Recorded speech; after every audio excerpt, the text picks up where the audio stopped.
Palavra da Verdade, com Hernandes Dias Lopes. Segunda carta de Paulo a Timóteo, capítulo 4, versos 6 a 18.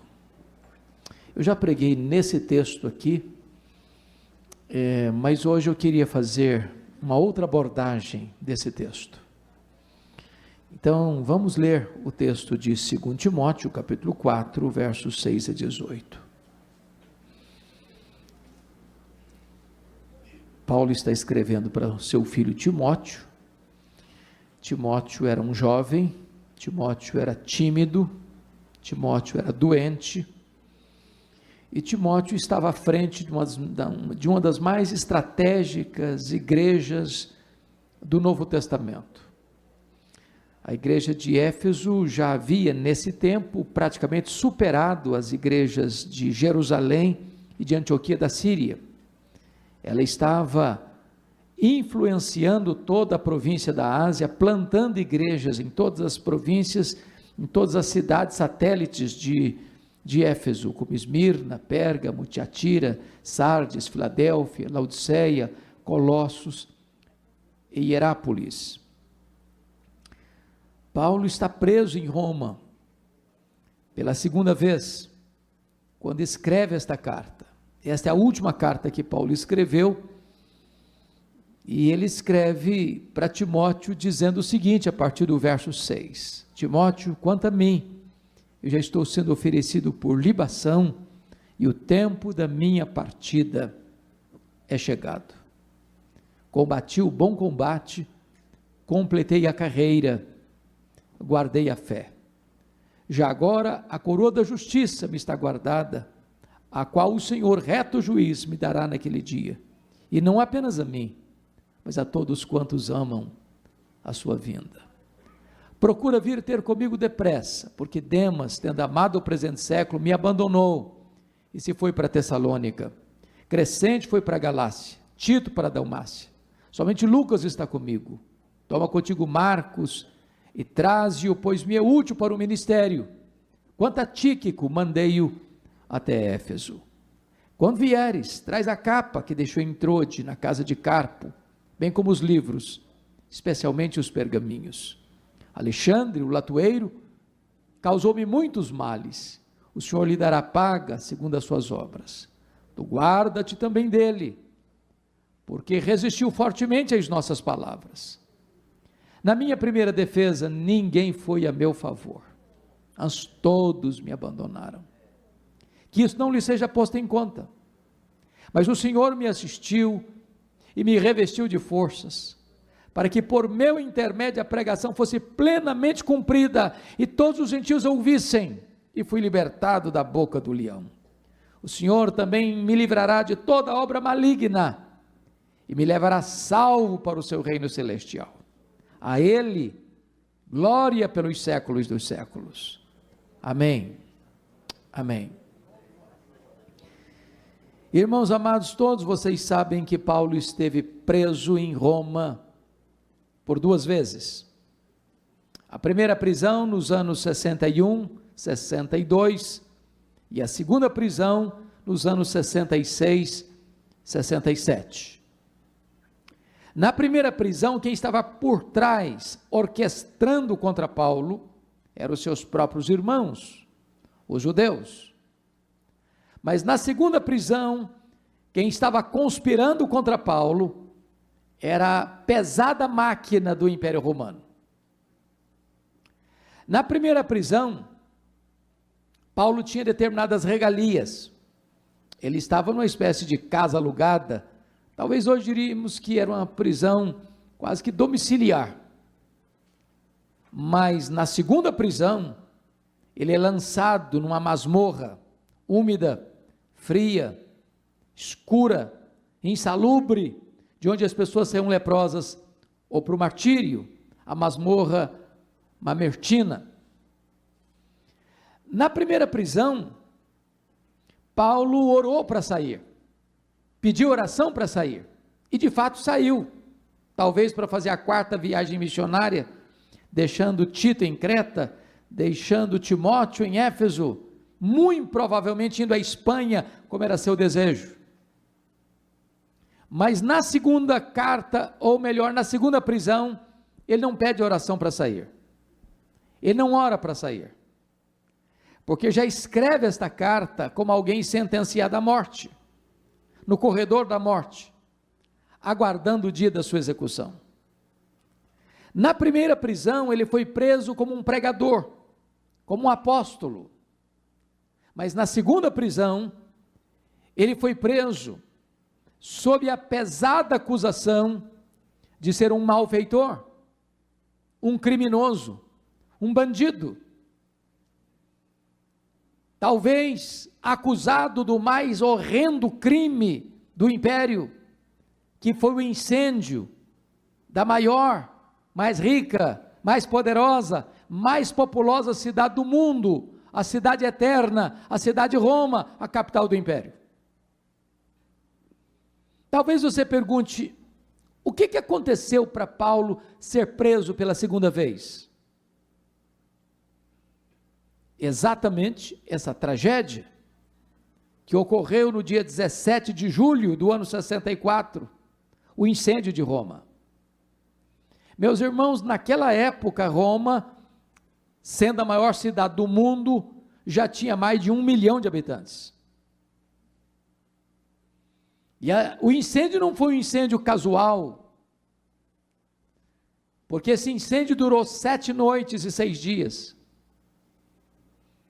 O incêndio destrói, devasta a cidade de Roma, pelo menos 70% dela. Dos 14 bairros de Roma, 10 foram destruídos. E o imperador Nero, megalomaníaco que era, assistia do alto da torre de Mecenas, as chamas devorando a capital, e ele, vestido de ator, tangia sua lira. Quando o incêndio termina, na noite de 24 de julho do ano 64, percebe-se que os 4 bairros que não foram severamente afetados pelas chamas, eram densamente povoados por judeus e cristãos. Isso dá a Nero um álibi, para botar a culpa do incêndio de Roma nos cristãos, e começa um verdadeiro massacre contra a igreja. Os crentes foram crucificados, faltou madeira para fazer cruz, tamanha quantidade de crentes que foram crucificados. Quando não tinha mais madeira, os crentes eram amarrados nos postes, cobertos de piche e queimados vivos, para iluminar as noites de Roma, um verdadeiro massacre. É claro que a essas alturas Paulo era o maior líder do cristianismo no Ocidente, e ele começa a ser caçado, até que botam a mão nele, e jogam Paulo nessa masmorra úmida e fria, a masmorra mamertina. Talvez você pergunte ainda, que reflexo, que reverberação isso teve na alma de Paulo? O que aconteceu em decorrência de Paulo estar preso pela segunda vez e debaixo de uma acusação tão grave? Ele vai compartilhar conosco. Peço que você abra sua Bíblia comigo, nessa carta, nós não vamos sair da carta, no capítulo 2, versículo 9. Olha o que ele vai dizer aí. Timóteo, pelo Evangelho, eu estou sofrendo até algemas como malfeitor. Prestem bem atenção nisso aqui. Pense comigo nos fake news da época. Os comentários de esquina. As pessoas dizendo nas rodinhas, está sabendo a última? Como assim? Aquele poderoso, famoso pregador, está preso. É um bandido. É um criminoso. É um malfeitor. Estava por trás do incêndio de Roma. Meus irmãos, isso é assassinato de reputação. Isso é atentar, conspirar contra a honra do apóstolo. Isso é como subir no alto de uma montanha, soltar um saco de penas, não dá para recolhê-las todas mais. Paulo está preso como um malfeitor, acusado de um crime gravíssimo que ele não cometeu. estão destruindo a reputação dele, estão maculando a honra dele, estão desconstruindo o testemunho de vida dele. Mas tem mais. Olha comigo aí capítulo 1, versículo 15. Ele diz assim: Timóteo, estai ciente de que todos, não alguns, não a maioria, mas todos os da Ásia me abandonaram.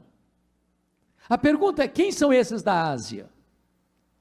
São seus filhos na fé, aqueles que ele ganhou para Cristo, das igrejas que ele plantou, direto ou indiretamente, gente que o conhecia, gente que sabia do seu caráter, do seu testemunho ilibado, da sua vida irrepreensível, mas que em virtude da situação em que Paulo se encontrava, e com medo de que eles também sofressem as mesmas sanções, se acovardaram, e abandonaram Paulo. Ninguém teve coragem para se apresentar, dizendo: esse homem não é um bandido, esse homem não é um malfeitor, esse homem não é um criminoso. Todos se encolheram, todos recuaram, todos se acovardaram. Imagine o estrago que isso pode produzir na alma de um homem. Na hora que mais precisa, todos aqueles que foram fruto do seu ministério o abandonam. Mas tem mais.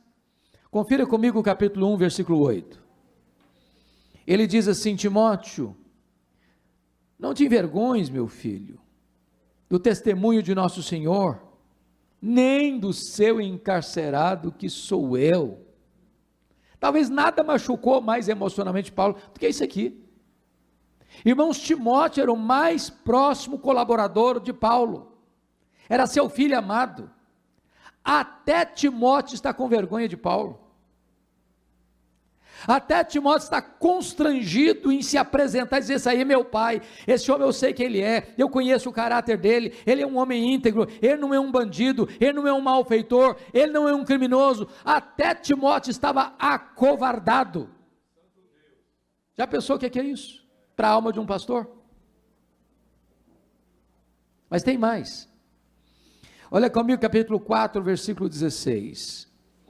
Vocês todos sabem que até hoje as melhores escolas de advocacia, de direito do mundo, ainda estudam o direito romano. Embora Paulo estivesse debaixo de uma pesada acusação, ele teve direito de defesa. Marcaram uma primeira audiência para ele apresentar suas testemunhas. E eu imagino que Paulo vai para esta audiência com uma grande expectativa de que terá lá muita gente para defendê-lo, para dizer: não, esse homem não é criminoso, esse homem não é malfeitor, ele não é bandido, ele é um homem sério, ele é um homem de Deus, por onde ele passa, ele deixa rastros luminosos de um exemplo irrepreensível, ele não é responsável pelo incêndio de Roma. Agora veja o que acontece, capítulo 4, 16. Ele diz: na minha primeira defesa, ninguém foi a meu favor, antes todos me abandonaram. Já pensaram o que é isso? A dor do coração desse homem, não tem ninguém para ir lá para dizer uma palavra a favor dele. Diríamos hoje que foi julgado à revelia,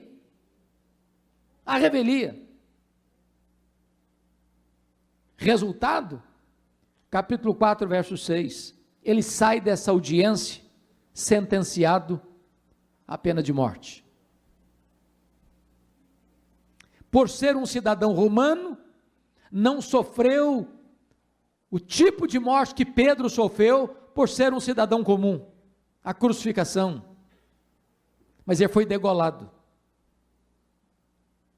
Ao escrever essa carta, irmãos, Paulo escreve já essa carta como alguém no corredor da morte, aguardando o dia da sua execução.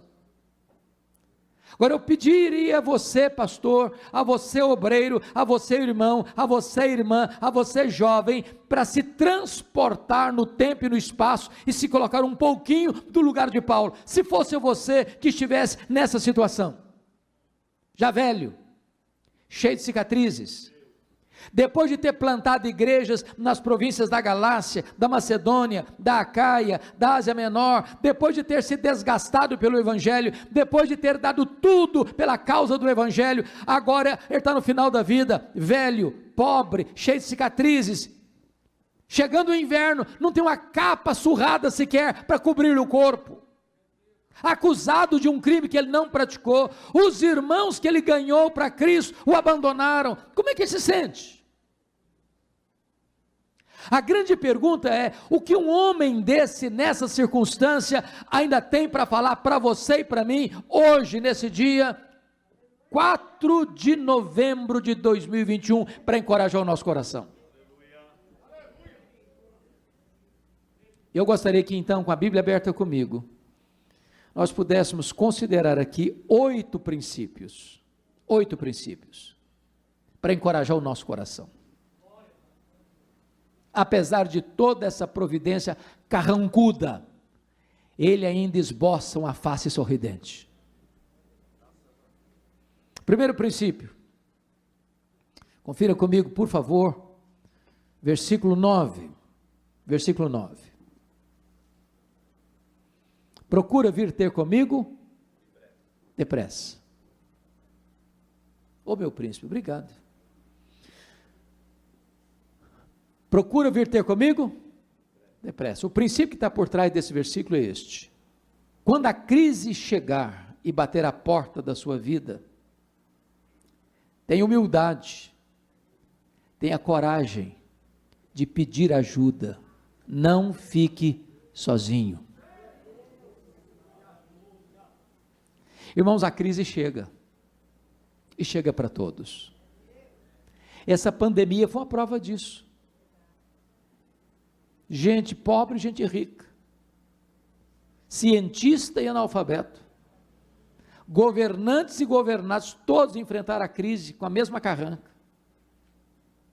A crise chega, democraticamente para todos.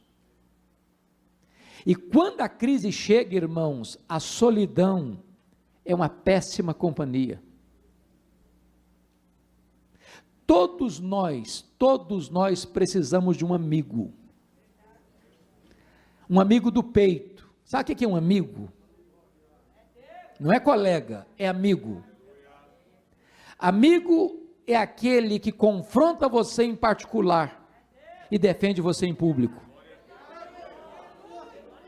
Amigo é aquele que chega quando os outros já se foram.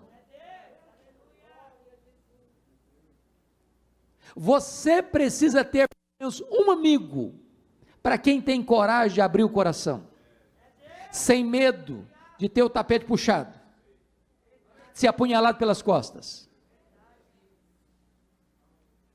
Alguém para você dividir as cargas, repartir as dores, sabendo que esta pessoa vai estar do seu lado para sustentar você. Talvez uma das dores mais agudas que a igreja evangélica tem sentido nesses últimos anos é a quantidade de pastores que têm cometido suicídio. E a pergunta que fazemos é essa: meu Deus, por que esse colega não achou pelo menos um amigo para abrir o coração, para pedir ajuda? Amigo é aquele que você diz assim: vem para cá, vem depressa, eu preciso de você do meu lado, larga tudo aí, corre para cá. Quem são seus amigos? Para quem você tem coragem de abrir o coração? Para quem você tem aquilo que os ingleses chamam de accountability, de você dar prestação de contas do que está acontecendo na sua alma? Irmãos, a vida pastoral é lidada com multidão, a gente lida com multidão, mas às vezes o pastor vive na solidão, e nós precisamos ter amigos. Segundo princípio, olha comigo por favor, versículo 10, porque Demas, tendo amado o presente século, me abandonou. E o princípio que está por trás do verso é o seguinte: quando as pessoas decepcionarem você, não faça arquivos de mágoas, de memórias amargas. Deixa eu lhes dizer algo. Ninguém exerce o pastorado, ninguém exerce liderança sem ter frustrações. Sabe por que as pessoas nos decepcionam? E nós decepcionamos as pessoas. Nós não somos uma pessoa perfeita, nós não viemos de uma família perfeita, nós não nos casamos com uma pessoa perfeita, nós não temos filhos perfeitos, nós não pastoreamos uma igreja perfeita, logo nós vamos ter queixas uns dos outros. Se nós ficarmos remoendo mágoas, tristezas, dores, decepções, nós vamos perder a alegria, nós vamos perder a saúde, nós vamos perder o sono, nós vamos perder o foco. Se alguém machucou você na sua caminhada, bote o pé na estrada e continue caminhando. Toca a sua vida, toca o seu ministério. Porque não é fácil ser abandonado. Não é fácil ser abandonado pelo namorado, pela namorada, pelo noivo, pela noiva, pelo marido, pela esposa, pelo amigo, pelo irmão. Não é fácil não. Não é fácil ser abandonado na hora que você mais precisa de ajuda. Não é fácil você ser abandonado por alguém que você ajudou. Não é fácil ser abandonado na velhice. Mas preste atenção nisso. Se você parar, se você estacionar, se você ruminar isso na sua alma, você perde o foco da vida.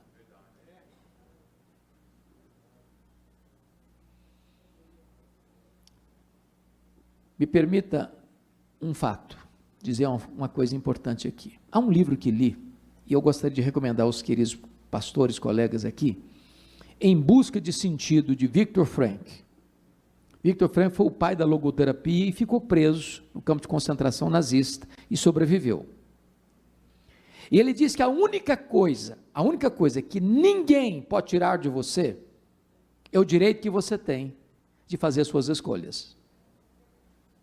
As pessoas podem tirar sua liberdade, podem tirar seu dinheiro, podem tirar sua vida, podem tirar sua família, mas elas não podem tirar o direito que você tem de fazer as suas escolhas. Ela fala mal de você, você fala bem dela. Ela persegue você, você ora por ela. Ela amaldiçoa você, você abençoa ela. Não guarde mágoas. Toque a sua vida, toque o seu ministério. Não faça arquivos de memórias amargas. Terceiro princípio, irmãos, confira comigo o versículo 11. Por gentileza, olha aí.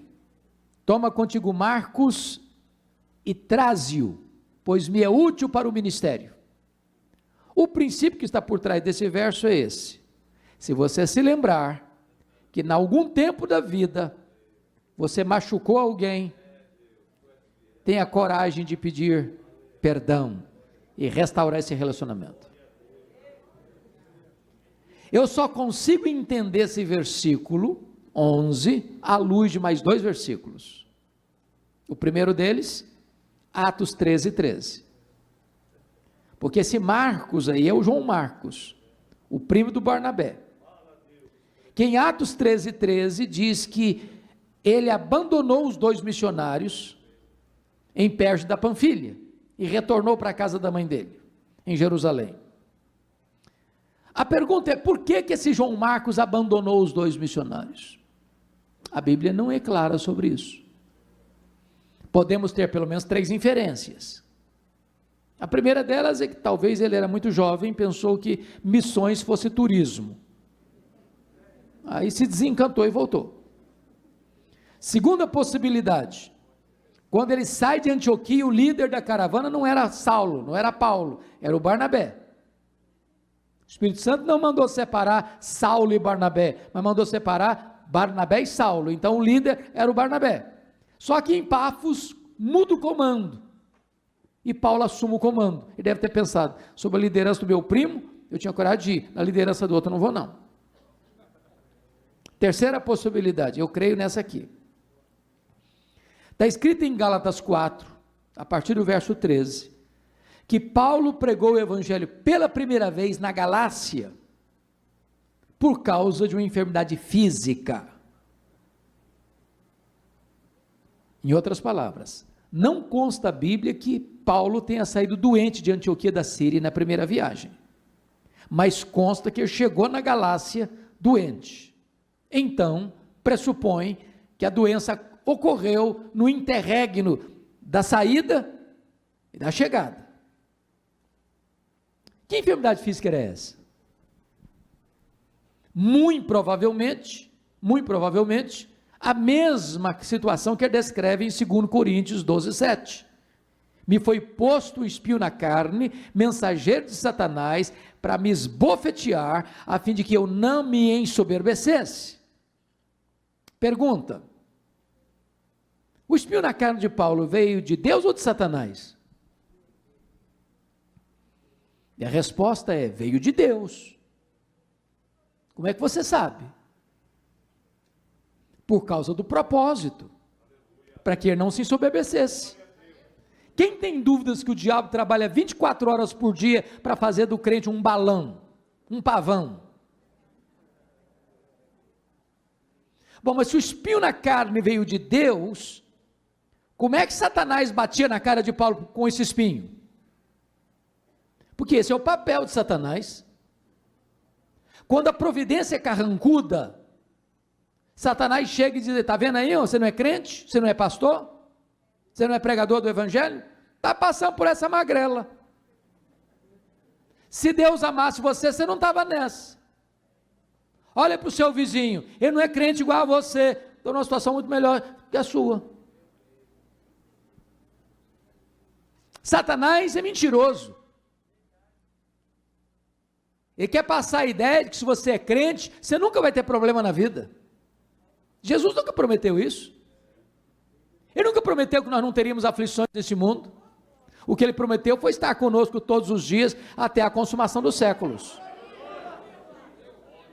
Dizem os estudiosos que essa região de perto da Panfilha era uma região alagadiça, pantanosa, com muita incidência de malária.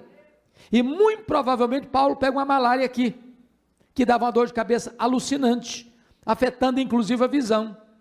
A sensação que nós temos é que Paulo tinha um problema de visão, porque quando ele chega na Galácia, os crentes, se possível fosse, arrancariam os próprios olhos para dá-los a Paulo. Então é provável que esse João Marcos deve ter pensado assim: eu estou muito novo para ficar doente, eu vou voltar para a casa da minha mãe.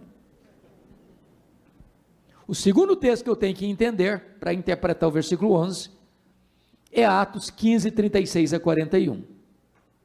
Porque quando termina o concílio da igreja de Jerusalém, Paulo chega para Barnabé e diz: Barnabé, vamos voltar, vamos visitar as igrejas que nós plantamos, vamos encorajar aqueles irmãos. Barnabé disse: vamos sim, só um detalhe, eu quero levar o meu primo João Marcos.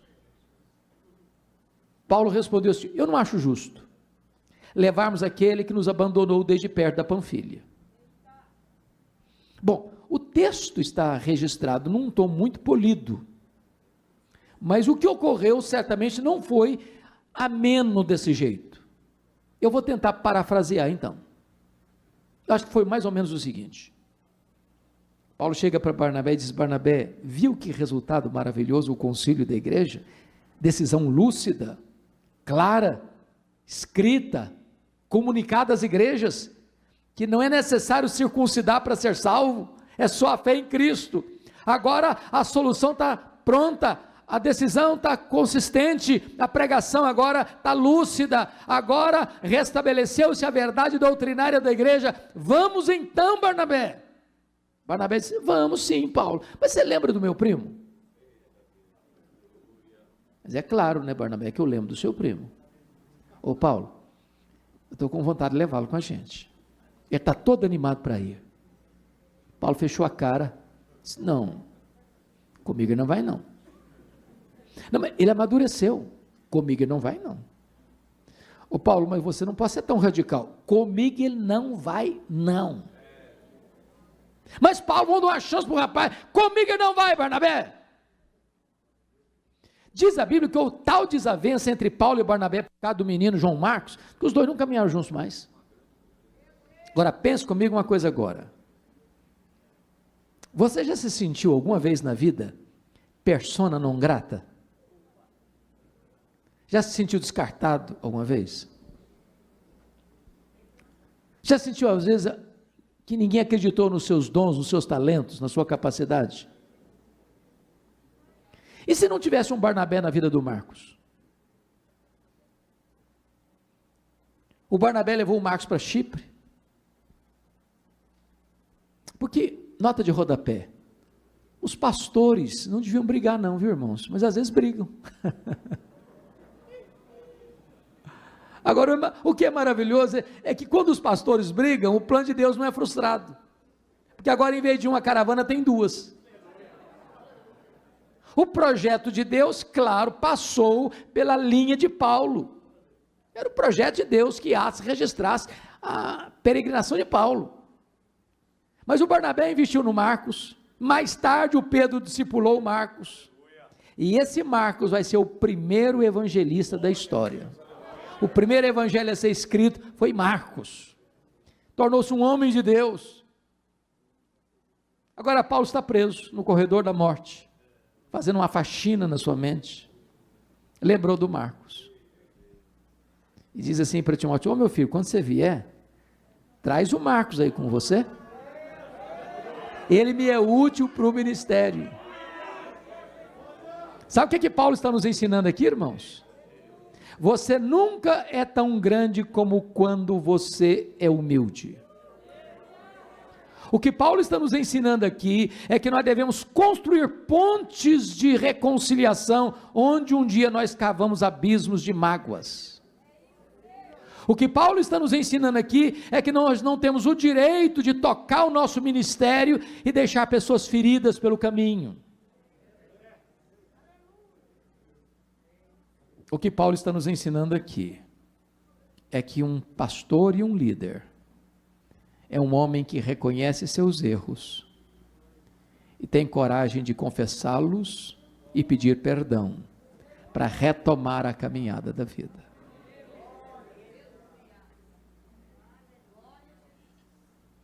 Quarto princípio. Confira comigo, por favor, o versículo de número 13. Quando vieres, traz a capa que deixei em Trode, na casa de Carpo, bem como os livros, especialmente os pergaminhos. O princípio aqui é o seguinte: por pior que seja a situação que você esteja vivendo, nunca perca o entusiasmo de estudar a palavra de Deus. De estudar a palavra de Deus. Irmãos, preste atenção comigo. Paulo está velho. Paulo está doente. Paulo está cheio de cicatrizes. Paulo está no corredor da morte. Paulo está num lugar escuro, insalubre. Paulo está aguardando o dia da execução dele. Ele tinha, diríamos hoje, todas as desculpas: não, eu não quero mais ler nada, não quero mais ler também Bíblia, mas agora eu vou ficar pronto para morrer mesmo, que agora chegou o fim mesmo, que acabou. O camarada está com vontade de ler mais Bíblia, ele quer estudar mais a Bíblia. Enquanto eu tiver um fiapo de vida, enquanto eu tiver fôlego nos meus pulmões, eu quero estudar mais a palavra de Deus. Traga os meus livros, traga os meus pergaminhos, traga as cópias das Escrituras. Paulo me impressiona porque ele está morrendo e quer estudar mais. Às vezes tem muita gente que vive a vida inteira e não estuda nada. Ô irmãos amados, Deus, eu amei a sua palavra, viu, minha querida irmã? Que palavra preciosa. A senhora nos ensinou aqui o seguinte: ninguém pode ensinar se não aprende. Quem cessa de aprender, cessa de ensinar. Parabéns pela Escola Bíblica de Obreiros. Tem hora que o pastor precisa parar mesmo. Porque quem dá precisa receber. Se a gente só ensina, nunca recebe, a gente seca.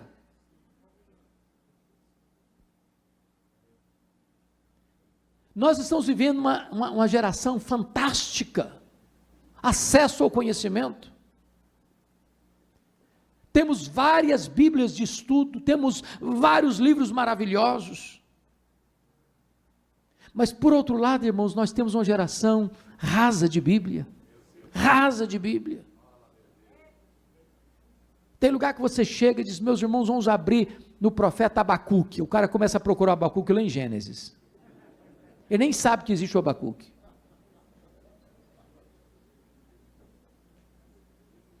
Gostei do que o senhor falou. Anote na sua Bíblia. Essa Bíblia aqui já está costurada várias vezes. E eu tenho anotações aqui, que quando eu olho para a anotação, me vem à mente uma série de outras informações. Estude a sua Bíblia. Mergulhe na sua Bíblia. Cave as profundezas. Não fique só no raso, não fique só na superfície. Irmãos, deixa eu lhes dizer algo. As nossas ovelhas podem ser muito simples, podem ser até analfabetas, mas tolas elas não são. Qualquer ovelha sabe quando o pastor se preparou para pregar e quando ele não se preparou para pregar. Nós precisamos dar pão para o nosso povo. E para dar pão para o nosso povo, nós temos que mergulhar na palavra, nós temos que nos afadigar na palavra, nós temos que ser obreiros aprovados que manejam bem a palavra da verdade.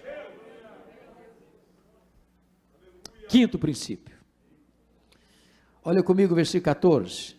Alexandre o latoeiro causou-me muitos males. O Senhor lhe dará paga segundo as suas obras. O princípio que está por trás aqui é este. Quando alguém deliberadamente fizer o mal contra você, não dê o troco. Entregue esta causa para Deus. Pastor pastor não faz inimigo, mas pastor tem inimigo.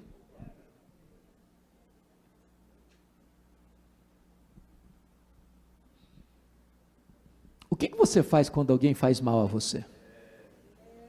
Porque dizem os estudiosos que esse Alexandre, o latoeiro aqui, foi quem delatou o apóstolo Paulo, culminando na sua segunda prisão, no seu consequente martírio. O que você faz quando você descobre que alguém está falando mal de você, está orquestrando contra você, está puxando o seu tapete? É claro que pastor não revida, né? Pastor, gente crente. A gente não dá o troco, não é verdade? Às vezes a gente faz que fulano, eu não vou fazer não, mas o seu dia vai chegar. E aí quando o dia chega, você canta aquela música, a minha vitória tem sabor de mel. É a minha doce vingança. Irmãos, pastor não pensa assim não, crente não pensa assim não, tá? Crente dá o troco não. Crente perdoa. E entrega a causa para quem? Para Deus. A mim me pertence a vingança, diz o Senhor. Eu retribuirei. Se você for fazer, vai dar errado. Vai dar errado. A gente não tem medida de justiça para fazer isso. Deus sabe fazer. Meu papel é perdoar. Meu papel é pagar o mal com o bem.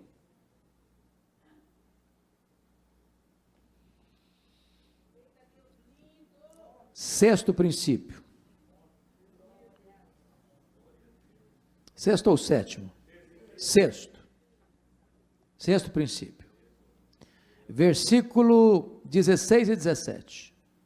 Na minha primeira defesa ninguém foi ao meu favor, antes todos me abandonaram, que isso não lhe seja posto em conta. Mas o Senhor me assistiu e me revestiu de forças, para que por meu intermédio a pregação fosse plenamente cumprida e todos os gentios ouvissem, fui libertado da boca do leão. O sexto princípio é esse. Ainda que todos decepcionem e abandonem você, saiba disso, Deus nunca vai desamparar você. Oh, irmãos, que verdade preciosa. Na vida a gente pode colher frustrações e até decepções, mas Deus não desampara, Deus não decepciona, Deus não larga você na mão, e você e Deus são maioria absoluta.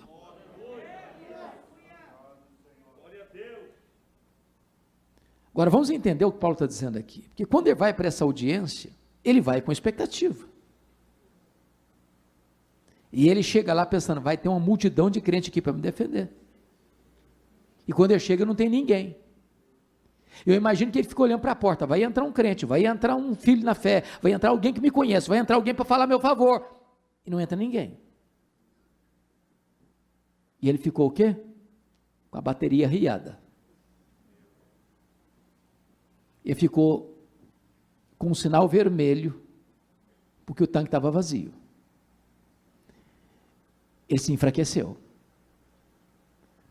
Então diz o seguinte, mas o Senhor me revestiu de quê? De força. Só é revestido de força quem está enfraquecido. Então tem hora que você está andando na reserva, tem hora que você está andando com o tanque vazio, tem hora que você está com a pilha quase acabando, mas nessa hora, de força em força, você vai caminhar. Deus não vai deixar você sozinho, Deus não vai deixar você desamparado, Deus vai te fortalecer, Deus vai lhe dar coragem, Deus vai lhe dar ânimo, Deus vai lhe dar vitória, Deus vai lhe sustentar.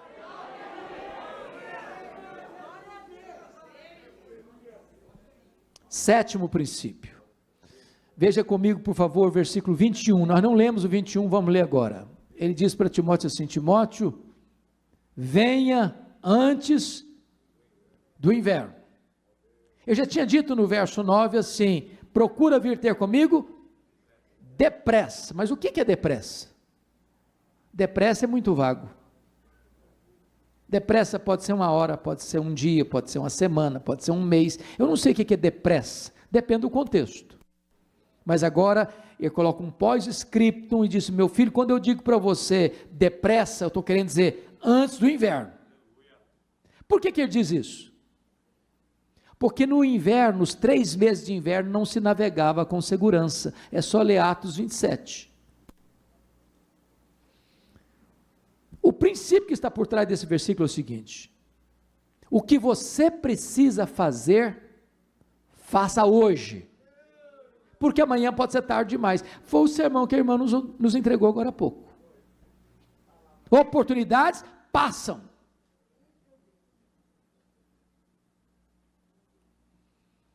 O que ele está dizendo para Timóteo é o seguinte, meu filho, se você esperar os 3 meses de inverno passar para você vir, não precisa vir não. Eu já terei sido executado. Aí é tarde demais. Irmãos amados, há coisas que não podem esperar. Eu não sei quanto a vocês, colegas pastores, mas um princípio tem regido a minha vida pastoral. Hoje um pouco diferente, mas a vasta maioria do meu tempo lidando no dia a dia com as ovelhas como vocês. E o princípio que me regeu é esse: se um membro da igreja, uma ovelha, for para o hospital, e eu souber, que às vezes vai e entra, não sabe, não é verdade? Às vezes cobra do pastor, o senhor não foi visitar, mas eu também não tenho bola de cristal, não sabia que estava internado, como é que eu ia lá? Prioridade número 1, ir visitar. Prioridade número 1. Isso me lembra de uma ovelha que ligou para o pastor, disse, pastor, eu queria que o senhor fosse fazer uma visita para o meu avô, eu fui hospitalizado hoje, e queria muito que o senhor fosse orar com ele. O pastor respondeu assim, hoje eu não posso não, mas amanhã eu vou. Eu falei, pastor, ele está muito ruinzinho, o senhor podia ir hoje eu não posso. Amanhã eu ligo para ir fazer a visita. No outro dia, bem cedinho, o pastor ligou para a ovelha, e falei, qual o quarto mesmo? O apartamento que está seu avô? Estão indo lá. A ovelha disse, não pastor, não precisa ir mais não. Ele faleceu essa noite. Há coisas que não podem esperar. Então me permita aqui pensar com vocês na cultura brasileira. Há uma coisa que me constrange na cultura brasileira. E a primeira coisa que me constrange na cultura brasileira é que os mortos recebem mais elogios do que os vivos. Já perceberam isso? A rasgação de seda que fica em cima do caixão. A pergunta é, será que esse irmão, essa irmã, que Jesus chamou, escutou em vida alguns desses elogios? Meu irmão, se você tem que elogiar alguém, elogie em vida. Há crente muito espiritual, não, pastor, esse negócio de elogiar é um perigo, porque isso leva a pessoa a ficar vaidosa. O que a Bíblia proíbe é a hipocrisia. Agora, um elogio certo, bom, oportuno, é uma bênção. Nós precisamos de encorajamento. Leia a Bíblia, está cheia de encorajamento. Leia as cartas de Paulo, estão cheias de encorajamento. Comece a elogiar seu marido, comece a elogiar sua esposa, comece a elogiar seus filhos, comece a elogiar seus pais, comece a elogiar seu pastor, comece a elogiar os membros da sua igreja. Uma palavra boa, um elogio certo, vale mais do que 1000 críticas. A segunda coisa que me choca é que defunto recebe mais flores do que vivos. Dá para entender isso? Eu fui num funeral, pastores, uma certa feita, e contei 86 coroas de flores. Precisava contratar um caminhão só para levar as flores. E eu fiquei do lado olhando, falei, coitado do defunto, não consegue cheirar um botão de rosa a mais, para que tanta flor para ele? Mas sabe por que os mortos recebem mais flores do que os vivos? É porque a voz do remorso é maior do que a voz da gratidão.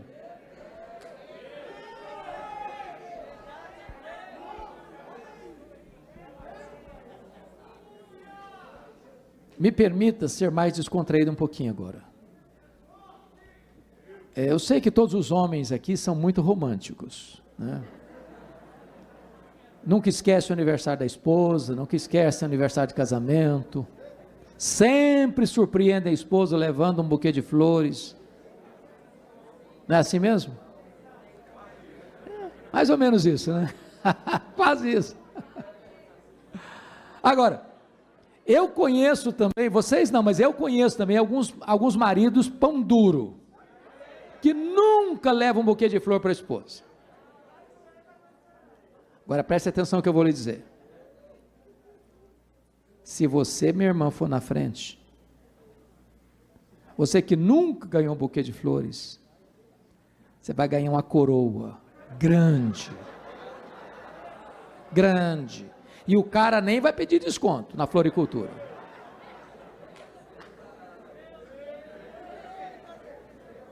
Se tiver que mandar flores, manda em vida, manda em vida. O que você tem que fazer, faça hoje. Talvez está na hora de você fazer uma visita. Tempo que você tinha que ter feito, não fez até hoje. Aquela conversa, está esperando há tempo. Aquela ajuda, aquela oferta que você precisa dar para alguém que está precisando de ajuda, vai lá. Depois é tarde, é agora, é hoje. Venha antes do inverno. Exatamente isso. Ela colocou tudo que ela tinha a serviço de Jesus. Quebrou o vaso, ela não abriu o vaso, ela quebrou o vaso. Mas para terminar, o último princípio, o 8º princípio, versículo 18, olha aí o que está escrito. Ele termina, fecha a cortina da vida, dizendo o seguinte: a Ele, glória pelos séculos dos séculos, amém. E o princípio é este: a melhor maneira de você fechar as cortinas da vida e encerrar a sua carreira e o seu ministério é dando a Jesus toda a glória devida a Ele. Não tem monumento para homem, não tem homem no pedestal. O único que deve receber a honra, a glória e o louvor é o Senhor Jesus Cristo.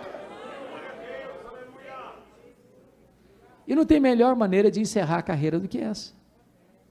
A Ele, glória, pelos séculos dos séculos. E eu acho que quando Paulo escuta na prisão, a masmorra mamertina, a chamada dele, está na hora. Não tem coração tremendo, não tem desespero, não tem revolta, não tem medo. Ele avalia o passado e diz o seguinte: olha, gente, eu combati o bom combate, eu completei a carreira, eu guardei a fé. Ele não está com medo de enfrentar a espada de Roma. Ele diz: eu já estou sendo oferecido por libação e o tempo da minha partida é chegado. E essa palavra partida é um eufemismo para a morte. Ele está dizendo o seguinte: olha, eu vou descansar das fadigas, eu vou fazer minha última viagem rumo à pátria celestial, eu vou mudar de endereço, eu vou voltar para a casa do Pai. Ele não está com medo da morte, não. Ele está olhando para frente e dizendo o seguinte: eu, na verdade, embora condenado por um juiz da terra à pena de morte, o que importa para mim é que o reto juiz já me justificou. Então eu estou indo, na verdade, receber a coroa da justiça. Esse homem está seguro, esse homem está convicto, esse homem está em paz. Este homem é aquele que pode dizer: para mim o viver é Cristo e o morrer é lucro. Oh, irmãos, que Deus nos ajude a viver seguindo as pegadas daquele que imitou a Cristo. Que Deus nos ajude a exercer o nosso ministério para a glória de Deus, para a salvação dos perdidos e para a edificação da igreja. Que seja assim. Amém.